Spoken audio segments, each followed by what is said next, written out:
Did I not spell everything out for you already? What's so blasphemous about sharing a slice of the cake with me when you've already got the entire fortress at your feet? It would seem that you can't see the difference between sharing and looting. And on top of that, look at your people. Are they not starving as you wolf down your cake? You stop acting all high and mighty like some hero of justice! Have you forgotten? Nobody in this blasted fortress is innocent. We are all irredeemable monsters who have destroyed something that others held dear. What's so wrong about punishing those who deserve to be punished? It's what they've always deserved.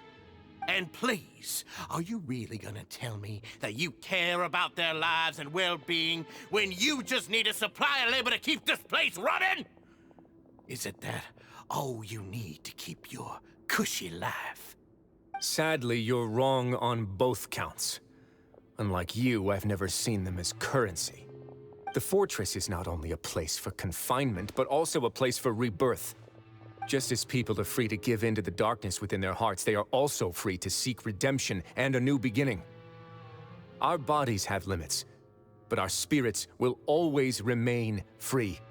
They may have made mistakes, but they are still human beings with people and things that they cherish. And most importantly, they should always retain the freedom to choose their own path once they've reflected on their past misdeeds. But you're destroying their spirits with fear, taking their freedom away so that they'll become slaves who will never again feel or think. And you say that's what they've always deserved? You are nothing compared to them. He's really mad. You think me arrogant, Wriothesley. Well, I think you're too young and naive. You understand nothing of this world. Nobody actually sees this fortress as any kind of just a wonderful place. See it for what it is. A dumping ground of pain and misery, irredeemable now and irredeemable forever. No prisoner will listen to you out of gratitude of their hearts. The whip is the only way to make them obey.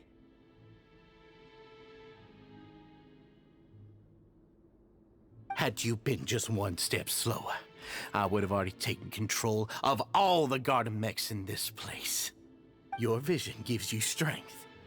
But how long will it hold against these powerful constructs? You talk big, but in the end, you know nothing outside of power and control.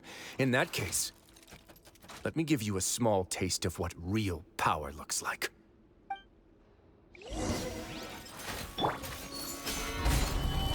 Clouds high, the birds call!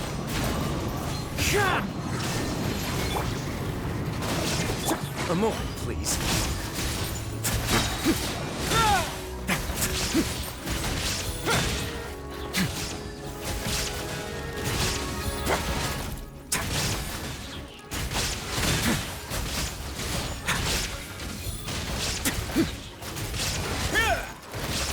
Let's begin.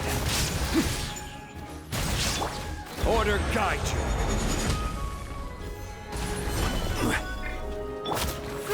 Grow! Fallen leaves, adorn my night! Have a safe trip.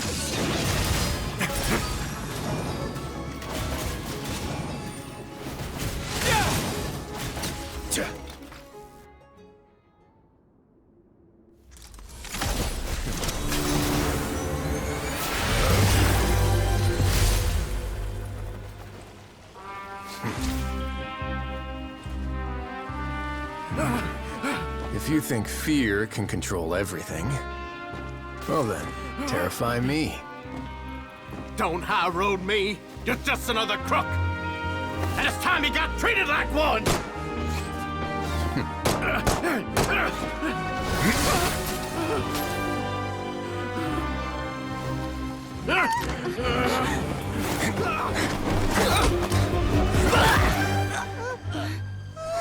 What's the matter? Too scared to shoot straight? I'm warning you. Unauthorized punishment and torture are prohibited here. As the Duke, you should send me example. Funny how that slipped my mind. Well, from this point on, you can forget about that rule. The rules of the fortress are there to keep the likes of you in check. But if the Duke wants somebody dead, he needs no justification. Understood?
Sorry for taking so long. Did I keep you waiting? No, not at all. Paimon didn't know you were so considerate. If you ask me, I'd say I actually feel very helpless. There's no way that I could truly empathize with the fear that the members felt every day. I could comfort and compensate them all I want, but it might still not be enough to repair the damage that has been done. I have to take responsibility for it, as does the fortress. Even I wouldn't be able to find humor in a situation like this. So, do you have a plan for how you're gonna deal with him yet? Oh, Dugier? I've already got an idea. For now, I think I'll do nothing. Huh? Why? I think it's a very fitting punishment for him to have to imagine the sorts of punishments that will soon be coming his way. He'll be left in the dark with regards to both the dates and the details of his punishment. Of course, that's not to say that I'll be letting him off scot-free. It's not often that I actually get the chance to be creative with my punishments. I'm going to talk to the members of the society. He'll get a chance to experience everything that he's ever inflicted on them. Paimon didn't know you could also be so harsh. Looks like she should watch her tongue when she's around you in the future. Why do you think I'd do that kind of thing to you? You offend me, Paimon. Anyway, jokes aside, thank you so much for all of your help. There's still a lot for me to take care of, so... How about this? I'll treat you to a meal in 2 days at the Coupon Cafeteria. We should have a better handle on things by then. No, Paimon's had enough of that place. Don't worry, it won't be the same old welfare meal. I'll make the necessary arrangements. Oh, then you've got yourself a deal.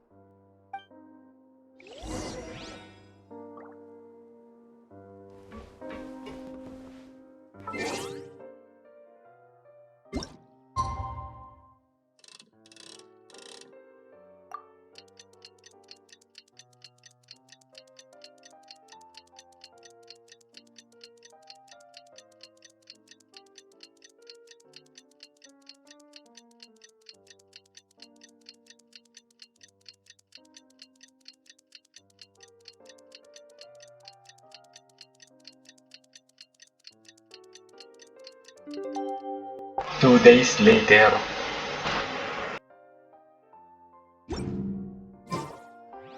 Osman.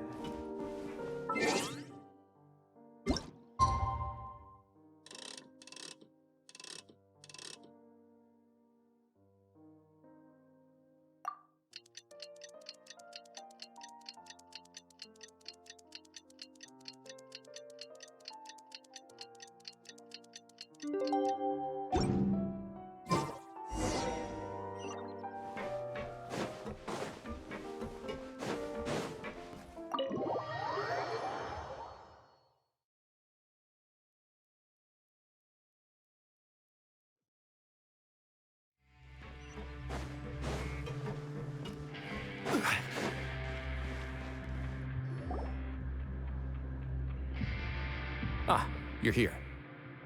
Paimon never forgets about meals. Even if the traveler forgets, Paimon will remind her for sure.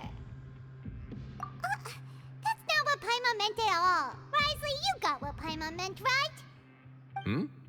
I'm a little confused, actually. Hey, not you too! Jokes aside, I've got some good news. After taking a look, the doctors have let me know that it shouldn't be too difficult to extract the thorns, which means that everyone should be able to recover after a period of rest. As for their mental recoveries, most are making good progress as well. We've added a few who were more severely affected to a special observation list.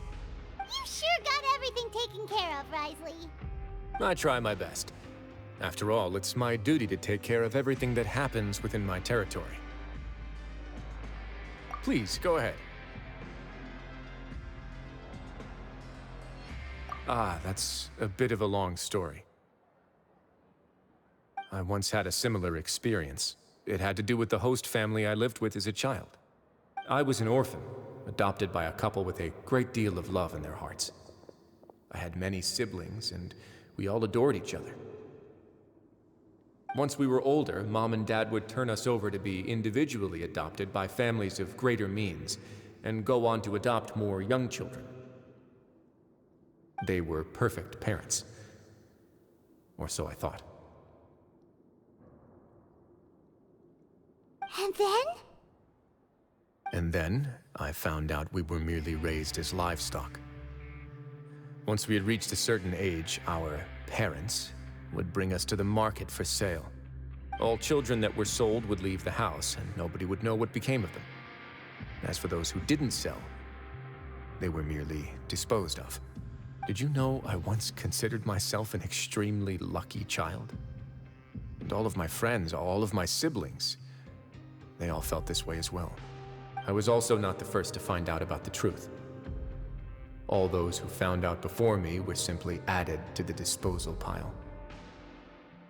I could never shake the feeling of irony every time I juxtaposed their tragic ends against our parents' adoring smiles.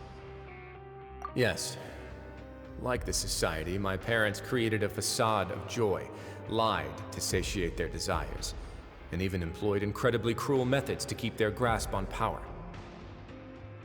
They did all of that, but never considered how their actions would utterly ruin all the children they took under their wing. Worse, perhaps they never cared about that at all. But I did. So in the end, I killed them and set all of the remaining children free. I was convicted for my crimes and exiled to the fortress of Meripede. Ah! My methods were extreme, yes, but I was still a teenager at the time. I'd been betrayed by those I trusted most, and I didn't think that more moderate ways would solve the problem. My doubt and helpless anger pushed me forward until I got what I deserved. It's all right. You don't have to tell me what you think. I've already committed to this path, regardless of what anyone may say about it. The least I can do is to make sure that the same tragedy will not happen again in my new home. Sorry to disturb you, everyone. Oh, it's Avis and Fasol! Are you two feeling better yet? It was all because you arrived in time. I managed to escape unscathed. We came here on impulse today, because we were hoping that you'd be able to lend us a hand, Your Grace. Please, go on right ahead. I'll do my best to help. Within reason, of course. It's... I'd like to be wedded to Avis here at the fortress. You're getting married? Yeah, we met each other through the society and both fell into Dugier's trap. But even during our time there, we never doubted each other. We always believed that Dugier was manipulating us, trying to make us mistrust each other. And after this incident, we've come to believe that we've found the one for the rest of our lives. You could say we managed to make the best out of a bad situation. He didn't abandon me, and I didn't forsake him either. But we're still both prisoners, And we also aren't sure if the fortress is the best place to host something so celebratory. So we are just wondering, is our request a bit too out of line? You're right in that the fortress has never hosted a wedding before. But that's no reason to say no, is it? I'll help you make the arrangements. If you need anything special shipped in from the surface, just say the word. Oh, we can't thank you enough, Your Grace. We are actually also planning to stay here after the conclusion of our sentences. Yeah, we've already made tons of special memories here. So now, it'd be too hard to leave. And we have full confidence in the fortress's future with you at the helm, Your Grace. Your trust is the highest form of praise. Hey, loosen up a bit! Shouldn't you be the happiest man in Teyvat to hear that people would like to stay of their own free will? Yeah. I'll always take a genuine expression of faith over any obligation to obey.